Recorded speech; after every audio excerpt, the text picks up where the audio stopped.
United Nation is packing its bag in Burkina Faso. But the question isn't that they are leaving Burkina Faso. The question is, why now? Why are they leaving Burkina Faso now? And what does this say about the entire United Nations construct? Ladies and gentlemen, your boy 7200 will be breaking down the entire discourse around the United Nations departing from Burkina Faso today. Now, let's lay down the fact first of all. On the 30th of June 2026, the United Nations Human Rights Office announced it would permanently close its country's office in Burkina Faso, that it will be effective on the 30th of November this year.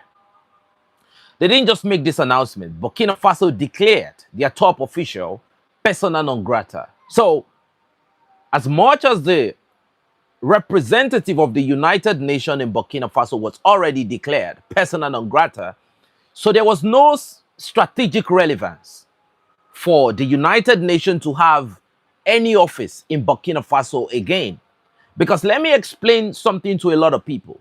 The building is not the office. The personnel that represent that organization, that is the office itself.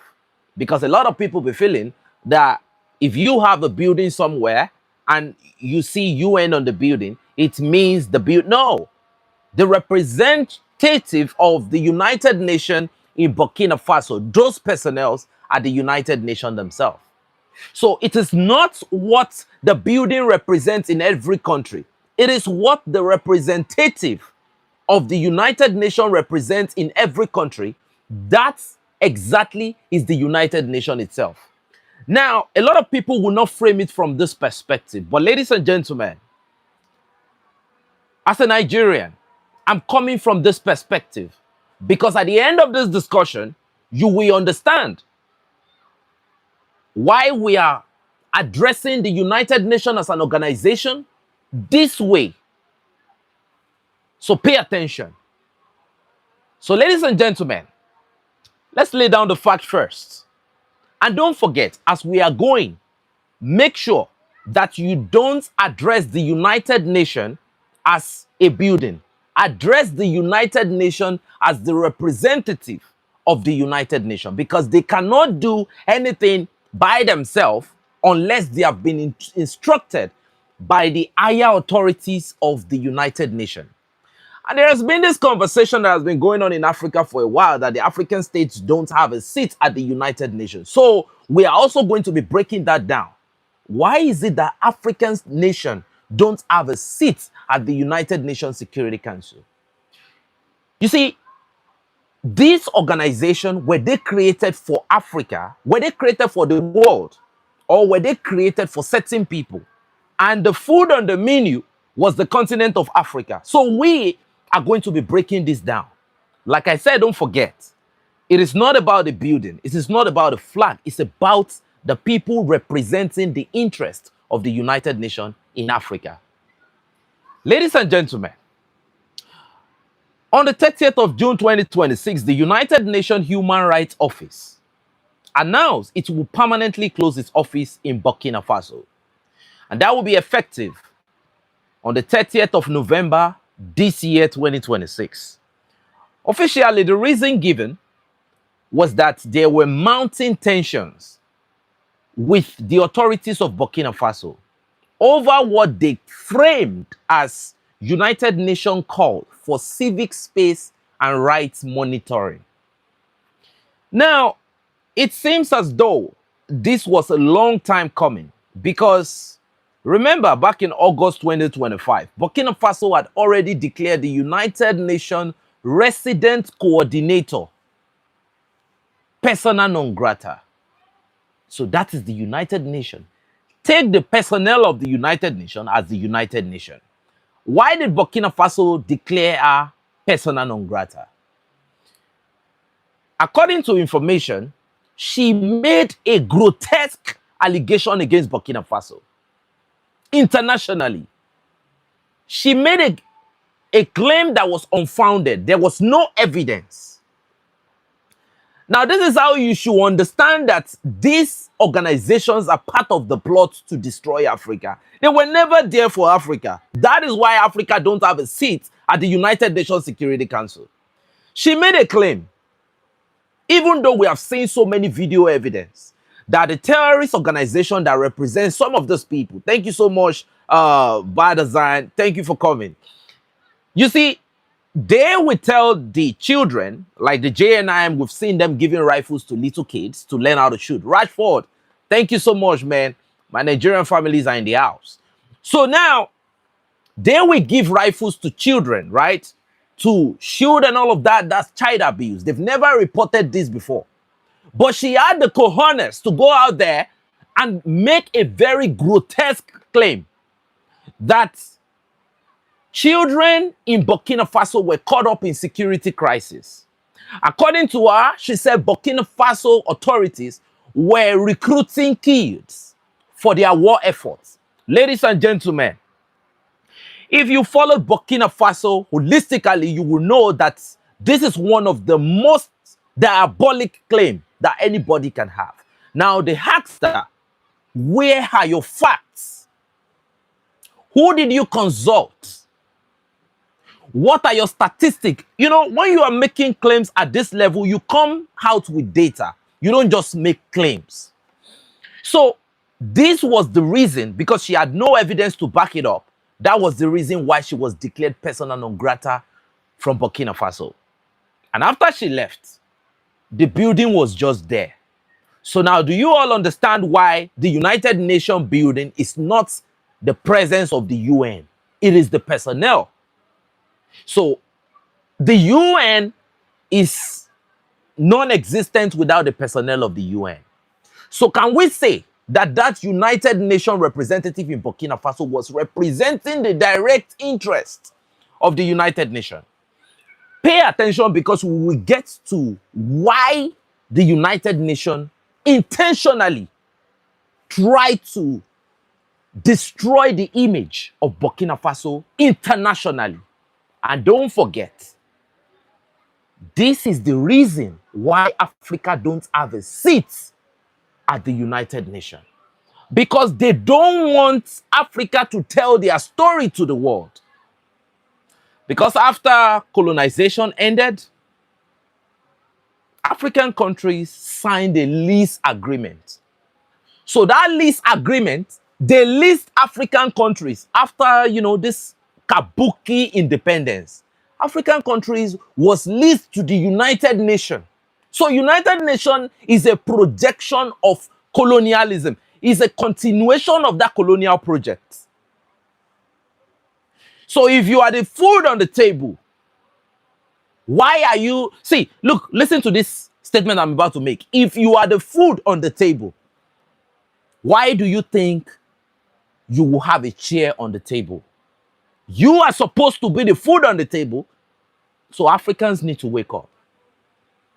So now, we are going to get into it. As advanced as Africa is, you mean you still need people to speak for Africa at the United Nations? So you can see how terrible and diabolic this whole construct is. Because it is not enough for us to just say Burkina Faso declared the representative of United Nations persona non grata in their country, and United Nations is leaving Burkina Faso, or they got kicked out. It is not enough. We are going to back it up with enough facts so that you can see. Now, after they made that claim that Burkina Faso is monitoring their right to carry out civic duties. I don't know what those civic duties are, but we are going to bring out facts that shows the type of civic duty that, you know, the United Nations carry out in African countries. So pay attention. So back in August 2025, Burkina Faso already declared their coordinator persona non grata. He was expelled from the country over a report about children caught up in security crisis. So this is not an oversight decision. This is the end of a very long quarrel that's been going on between Burkina Faso and the United Nations. So why now? All right? And why does the timing matters? Because Burkina Faso is not acting alone. Burkina Faso is acting in collaboration and in cohesion with Mali, Niger, and also some states that are allied with Burkina Faso. So when you talk about the AES, I want you to systematically add Guinea, a little bit, add Guinea to it. Because Guinea is one of those nations in the continent of Africa and in West Africa that has never allowed a territory to be used against Mali, Burkina Faso, or Niger. Even though a lot of pressure has been put on Guinea to cause a total quagmire and blockade. But Guinea has stood firm, 100 for the alliance of Sahel states. So when you say AES, you have to add a little bit of Guinea to it. Now, so we're talking about the timing of this. It sits inside a lot of struggle that has been going on across the Sahel region. So now, the whole region has been moving deliberately, stepping away from external control of their security and their security narrative. They brought in Russia. But after they brought in Russia, and we were seeing the practical manifestation of the mission that they're now taking, we now started seeing certain narrative. So they did not only change their security, they changed their security narrative because it is also important. They say, call a dog a bad name and kill it. So Burkina Faso and Africans generally must tell their story.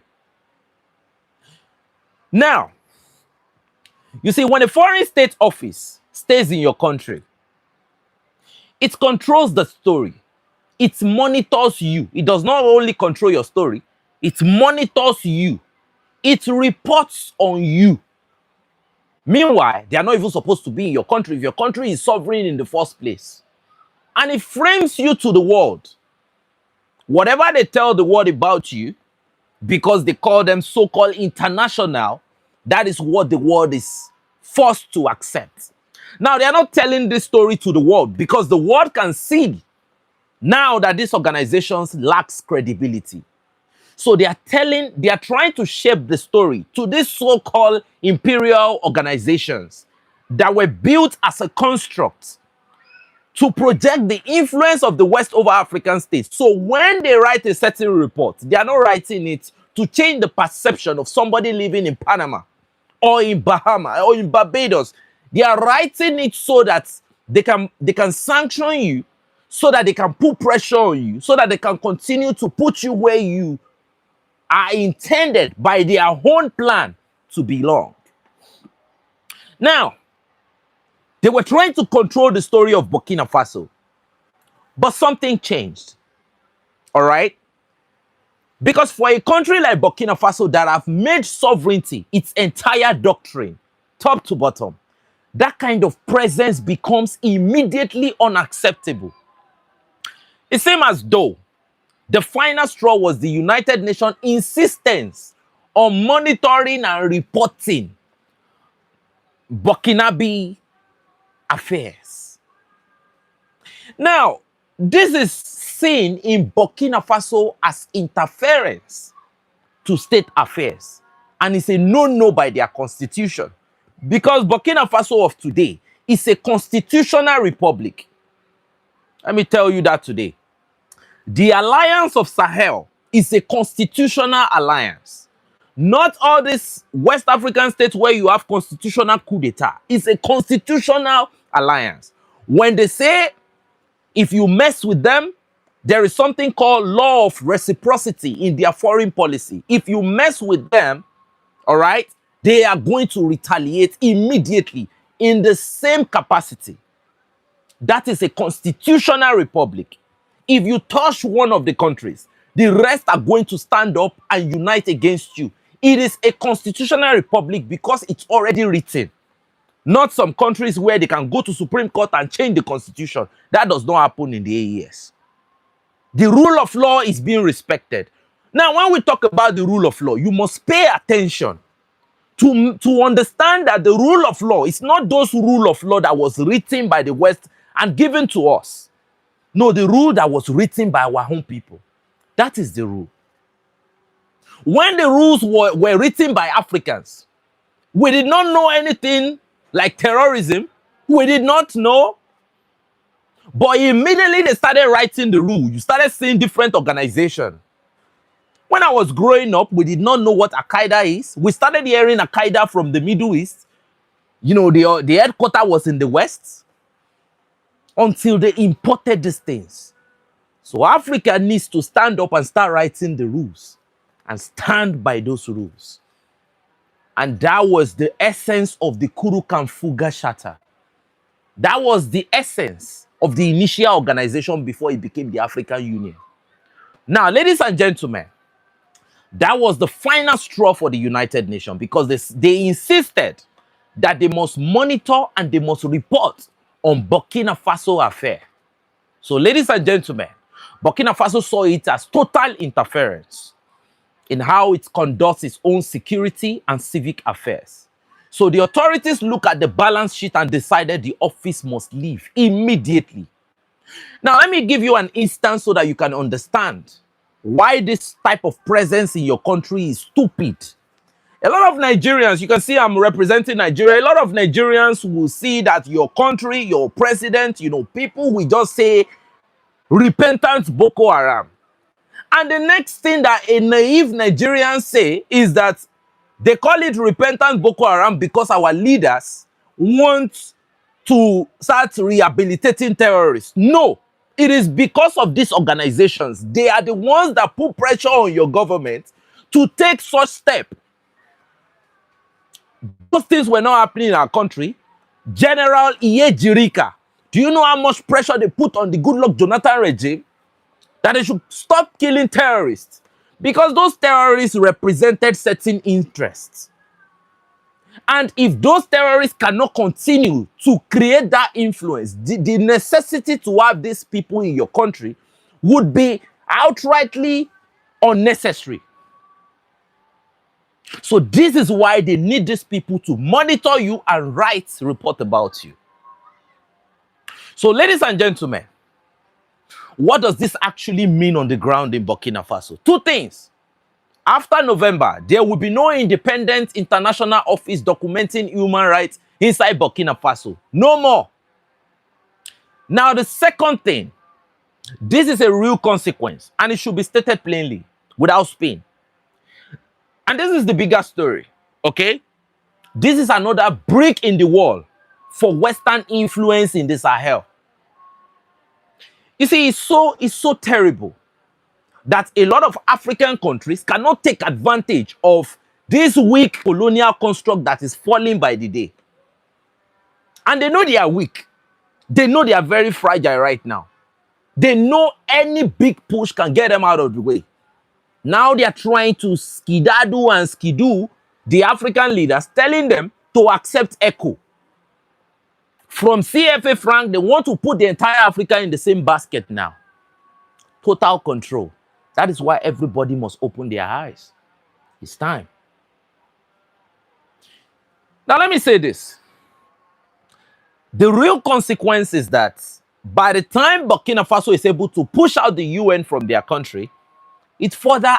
Now look at the reputation of the International Criminal Court now. You have a lot of African countries now telling the International Criminal Court that we'll get out of your organization, we don't need you.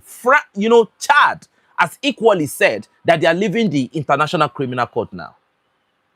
But somebody needs to start all of this. It started with the Sahel states. So this is the fear that if Burkina Faso can kick out this UN now, anybody in Africa can start making a move to kick them out. Now, when they start getting them kicked out from different places, their influence goes back to nothing. So, ladies and gentlemen, you see that era, the colonial era, where the colonial powers and its international body that grew out of the era of, that post-Cold War era, all right? That era is losing its foothold in the Sahel and in the continent of Africa. One office at a time. And go and pay attention. All these things normally start in the Sahel these days. So when people ask why Africa is so skeptical of the United Nations, They don't have to look far. Let me give you the documented moments, all right, that critics keep coming back to. I'm going to give you documented facts as to why the United Nations, in fact, can I arguably, allegedly say the interest of the United Nations in Africa as we speak is criminal. And I'm going, see, I am saying criminal. I stand to be corrected in an argument. You must argue this. I'm saying it's a criminal construct in Africa because I'm going to give you the facts. Because in my country, everything you say, all right, will come with facts. So, in 1994, the genocide in Rwanda, the United Nations peacekeepers were on the ground while the genocide was going on. And the world was paying attention. All right? So the question is, were they supporting the genocidal action? Or what were they doing there? Why hundreds of thousands to millions of people were being displaced and killed? Number two, in the Democratic Republic of Congo, where the United Nations has its largest mission on earth, they call it the MONUSCO. Ladies and gentlemen, the United Nations remain in Democratic Republic of Congo till today. Ladies and gentlemen, till today, they remain in the Democratic Republic of Congo. But the question we should be asking right now is that, as the crisis in Democratic Republic of Congo, has it stopped? So the struggle is continuing till today for 20 years. And finally, when people tell them to leave, talk about, where, I don't know where they got all these names from. It was MONUSCO in DRC, it was MINUSMA in Mali. Now, the United Nations biggest peacekeeping mission in the Sahel, they withdrew in 2023. And the security situation did not improve. We knew what they were doing in Mali. Now it changed hands. 4, the documented cases of sexual abuse by peacekeepers in the Central African Republic and beyond. Sexual abuse. They were, they were doing that thing. So you should understand what they were doing in Central African Republic. But their pretext of coming to Central African Republic was that they wanted to come and fight for civilian rights. So peacekeepers, and they represent the UN. So what does that say about the UN? Who holds them accountable? Who checks and balances their staffs? And beyond 100 of peacekeepers, right, were repatriated over the allegation of doing that thing. We don't have to say it. In Central African Republic, in Libya, in 2011, authorized through the United Nations, which critics say destabilized the region. And today, Libya is a failed state.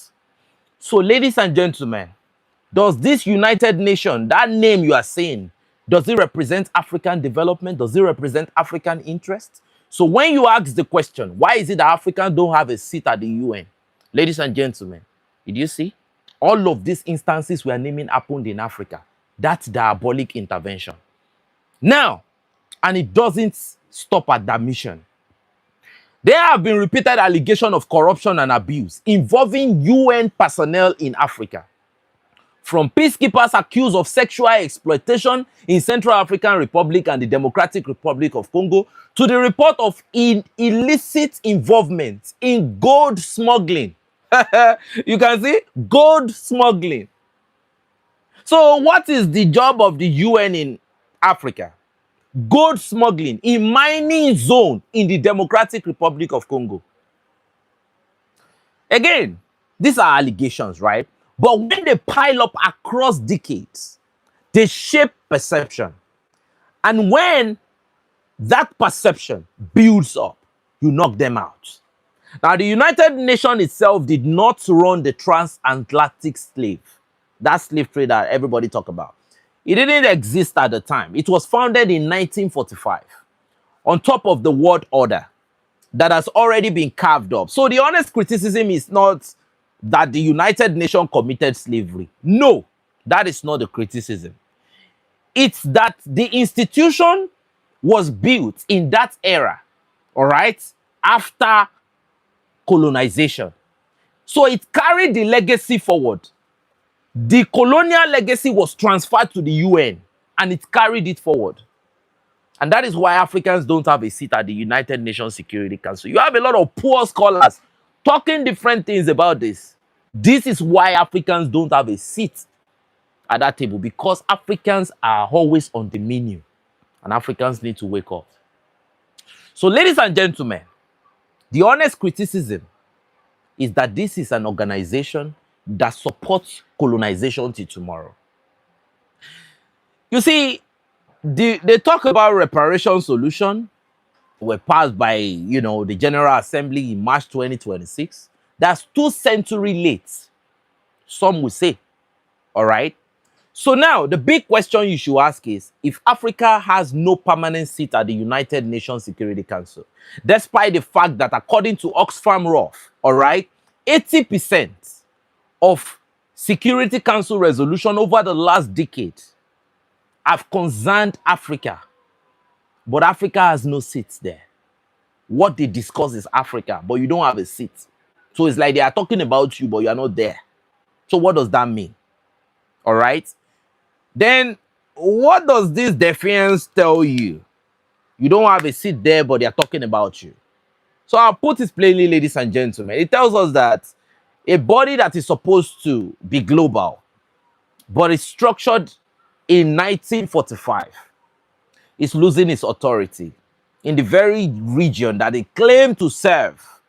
When a country decides it can do without the United Nations office, and the country survives, and the country keeps governing, and the economy keeps growing, and the GDP continues to multiply, ladies and gentlemen, the message is clear. Whether it makes the United Nations irrelevant or it makes them relevant, ladies and gentlemen, you can decide. But the trend is real and it's accelerating by the day. Now, family, this is the situation, and I'm putting it out straight to you. Burkina Faso have just told, it didn't start with the United Nations. It starts with France, right? They told France to get out of their country. The question is, after France left Burkina Faso, heaven did not fall. After France was kicked out of Burkina Faso, heaven did not fall. The United Nations was told to leave. Not now. They are just saying, okay, maybe some of their dustbins and paper that is still in Burkina Faso, they want to send people to go and pack it. So they should monitor them properly so that they don't pick another thing. Because from record, they are into gold smuggling, into sexual abuse. So why should you look at this so-called organization and look at it like one organization that has so much credibility? So when Burkina Faso tell these individuals to leave, we are coming out to tell you the reason why they are being kicked out of Burkina Faso. These organizations were created to manufacture lies and change public opinion about the enemies of imperialism. The question is it bad? Is it a crime to be the enemy of imperialism?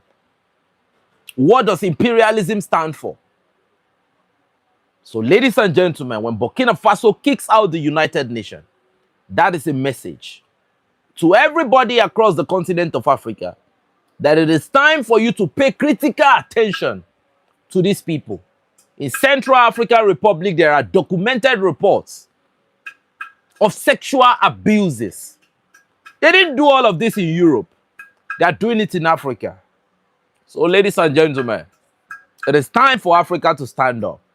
A lot of people, when there is something going left in their country, they say, oh, the United Nations needs to hear this. This and that needs to hear this. You are calling on the biggest criminals on the planet. They know, look, listen, they are aware of your president. They are aware of his doings. In fact, they are helping him to steal. Look at the president of Equatorial Guinea. He stole money from his country, from his people. He used the money to buy a mansion in France in his own name. But when France's economy started, dancing on wobbly legs. They took his property. Yes. But they would tell your leaders to come and buy property there that they can. So tell me one influential politician in a democracy in Africa that does not have property in the West. But yet, their country is nothing to write home about. It is because they are being enabled by these entities.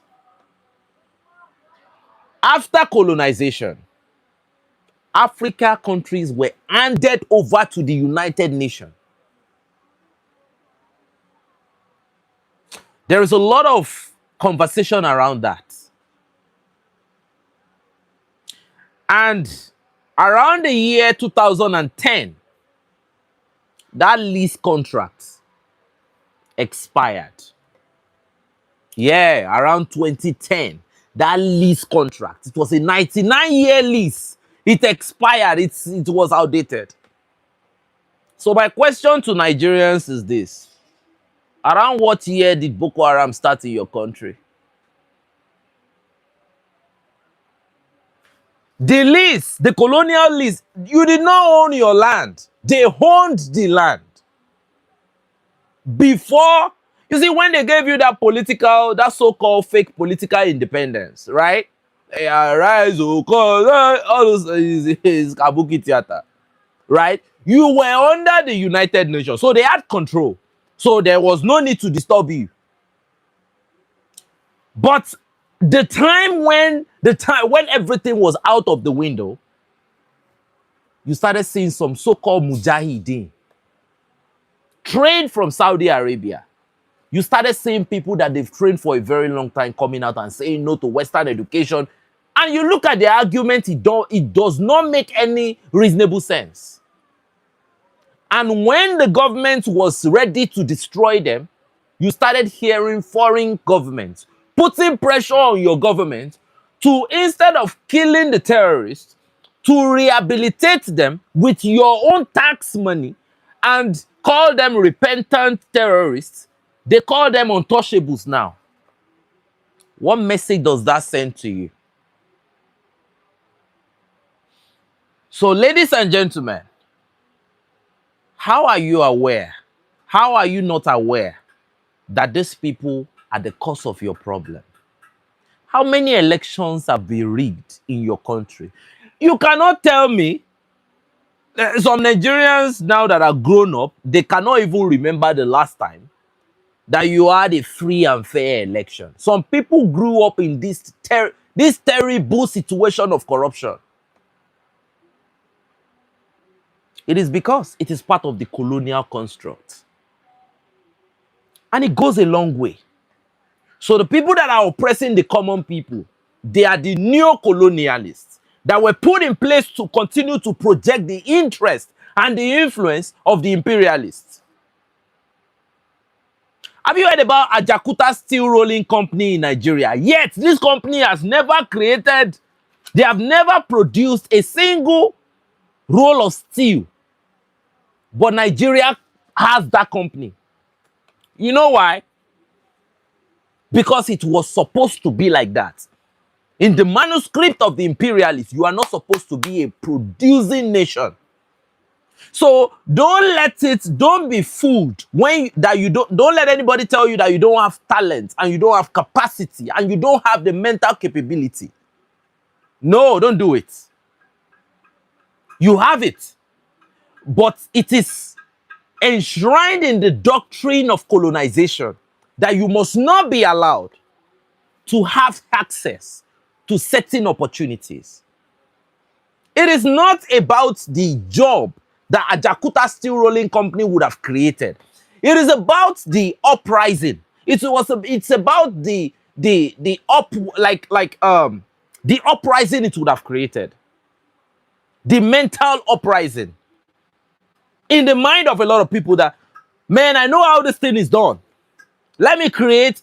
It would have been an explosion of creativity. So there's a reason why manufacturing is a problem. It is not your leaders. A lot of people will say all the refineries in Nigeria are not working, the national refineries. It is not your leaders. They are not the reason why it's not working. It is because it is part of the colonial script. You must never manufacture. You must export your crude. We must refine and sell it back to you. Double the price. Keeping the people impoverished is part of the document. Let the people be poor.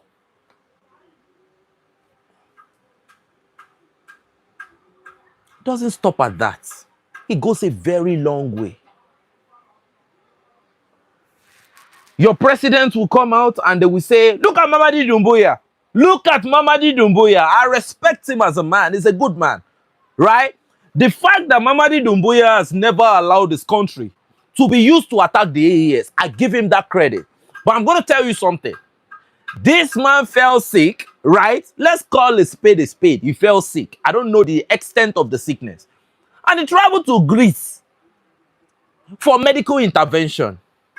And a lot of Africans will ask the question, why is it that our leaders, our politicians always travel out? Have you not seen that trend? They all travel out for medical intervention. They travel out. And some of the doctors that treat them most of the time are African doctors. You've not heard that story? So, is it the atmosphere of this continent that is the problem with them? Have you seen Ibrahim Traoré travel to any other country? So what's the difference between Burkina Faso and these countries where their president travel out? There is no imperial control in the AES countries because it is part of the agreement that you must sign. You will never ever. You must not project some positive influence. You must not awaken the mind of your people. You must make them continually stupid. It is part of the project. Stupefy them. So they travel out. So in the mind of some of the citizens that, for maybe by chance they get money or whatever, they will feel like, man, everybody travels out of the country to go and get medical care. Let me go out. So it builds this perception that you can get good medical care outside, yet you have your health care here.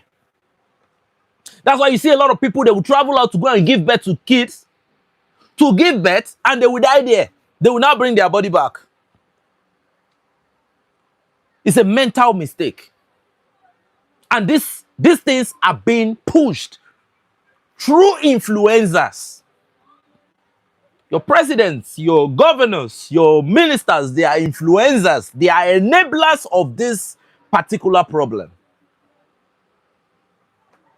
Have you seen the creativity in Burkina Faso? Have you seen what they are currently manufacturing?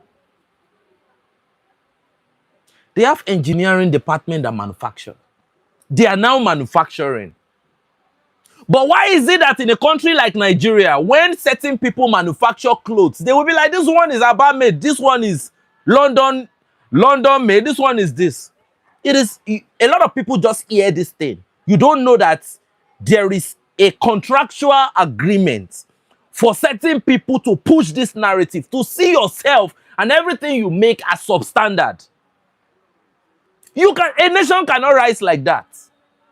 A lot of people say, you cannot move. You have to, first of all, decolonize your own mind.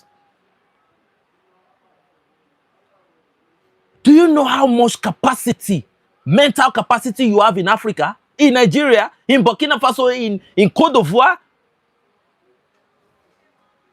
But why does it look like certain people are doing things and you will get to see this thing is a network. Before JNIM entered Nigeria, we made a video here. We showed certain Nigerian celebrities traveling to Paris.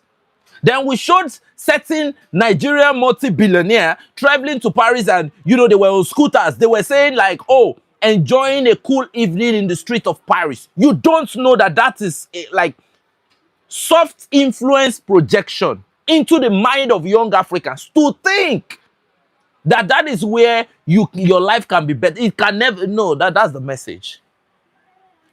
A lot of people tell me that Nigeria's problem is big. Me, I don't think so. Nigeria does not have any. Look, listen. You see the problem that everybody thinks that Nigeria has? It is not a problem. It is because certain people are corrupt and they want to continue that way. Look at Burkina Faso now. No, look at that country. So when change comes, let me tell you what will happen. When change comes, the beneficiary of corruption, the beneficiary of imperialism. Imperialism is not anybody in white color. Imperialism can be the next person to you that looks like you. So those are the people that will fight you. Those are the people that will try to talk you down.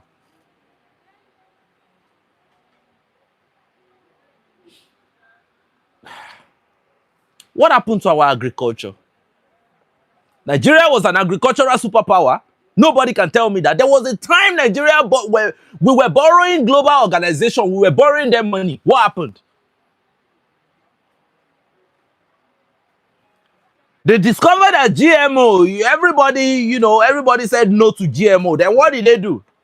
They sent bandits to your forest to go and attack the farmers.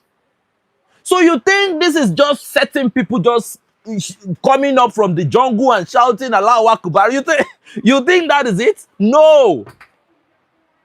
And why am I pouring out like this? I'm pouring out like this because Burkina Faso have kicked them out. And they are going to try to tell lies. All right? So that's why we are coming out to educate the mind of a lot of people. I know when they tell lies, we will be here. Yes, we will be here. And we don't care. You see, men like us, we do what we do because we are not hoping to, I'm not hoping to get to 100 years or 9. No. This is my mission. We are the truth tellers. There are a lot of us. So somebody will be like, Andre, this truth you are saying, don't you think somebody will come after you? Who knows who is going to see tomorrow? I'm going to tell, look, the good thing is everybody is scared and everybody is scared and everybody is scared. That's why this nonsense will continue. We cannot allow it to continue. There is this dirty picture people are trying to paint about African countries. And until Africans try to come out and be like, no, we are not like this. Can you imagine? These organizations were there to write the story, to monitor. Don't you think that is terrible? To monitor you, not just monitor you, write reports about you. So it's shaping certain narrative about you. Look, if the world is not a better place, what is the essence of living there? So a lot of people be like, oh, these people are going to come. Like if you come, look, I used to tell my partner, like, if I don't make it too long in life, I'll be very, very happy. Because this place does not make any sense. Some people are comfortable being in some good houses, while some people are living in the gutter. You think that's life? It does not make sense for anybody to continue to exist in an environment that does not make sense. So let it make sense. Money must not dictate us. There was a time some people were spending calories. Calorie was what makes you a big boy or a big whatever. So where is the calorie today? Are they spending calories? So ladies and gentlemen, don't let anybody fool you. Don't let anybody fool you. Some of your influencers have been paid to project the influence of certain colonial constructs. It's here. It's here. When they say certain things, ask questions. Why? If I'm telling you something, I'm telling you something. The first question that should come to your mind is, why is he saying this thing? What is he trying to tell me? What does he want me to believe? What is he trying to show me? That is how, are you telling me now that an African person is going to tell you are going to try to shape or push a narrative into the United States and they are going to allow it to enter their country? Have you seen their FYP? Have you seen the American FYP? You hardly have anything that projects the integrity or the image of any other nation in America outside America. Even if when you step outside of that country, the narrative you hear is something different. But have you seen the American FYP? So Africa, you must see, let me use it. You must protect your mind. You must protect your heart. Don't let people destroy you. There is a particular brand of Islam that was being practiced in Nigeria before. They call it the Sufi Islam. Why did they change it to Wahhabism? Why did they change it? People should ask questions. Make research. As a Nigerian, as a Burkinabe, as an Ivorian, as a Ghanaian, you have every capability. Is it a lie that there is a man called Philip Emeagwari that made one of the fastest computers in the world? I'm talking about the innovation. He's a Nigerian. And many other Africans with different innovations. But you never see them here. So what they're trying to print to you, the message they're trying to send to you is that maybe your country is not enabling for growth. It is not that your country is not enabling for growth. No. It is because part of their colonial manuscript states that it must be like that. You must suffer. Kids must not go to school. Why does the terrorists that they support and they sponsor through the USAID, why do they go to schools to bomb schools? I'm talking. Why do they go to schools to bomb schools? Because they are projecting part of the colonial instruction. Bomb schools, destroy infrastructure. Let them travel out and think that place is a hellhole. So, ladies and gentlemen, man, a lot of energy is coming out of my body. I need to rest, but now I'll see you on the next live stream. You know, representing the Android community. My name is Bumi, but my call sign is Android72. You know, we're a legion. Our job is to push African narrative, to find African solution, to promote Africa for African people. Ladies and gentlemen, there's no joke around here. The enemies don't sleep. So stay dangerous at all time, physically and mentally. Stay dangerous at all time because your life and your progress depend on it. So I want to thank all the people on the Android community for standing strong, for supporting, because without every one of you, there is no progress. Because I asked the question, what will history remember us for? That in my era, I just came and I would disappear and our children continued to follow the same trajectory, and they will continue to tell stories. We found it like this. We don't know why it's like this. No, something must change. Democracy will not change it. Your next thumbprint, your next election will not change it. Only a revolution of the mind can change it. Imagine your capability. If you live under this terrible democratic regime that is serving the interests of the imperialists, and you are still able to thrive, create, and make exploits, imagine what you do, what you will achieve when you have people that can enable you to progress even more. Ladies and gentlemen, that is the message we are trying to preach. So thank you, and God bless you. By design. Thank you so much for coming to the live stream, man. I appreciate every one of you. I'll see you tomorrow.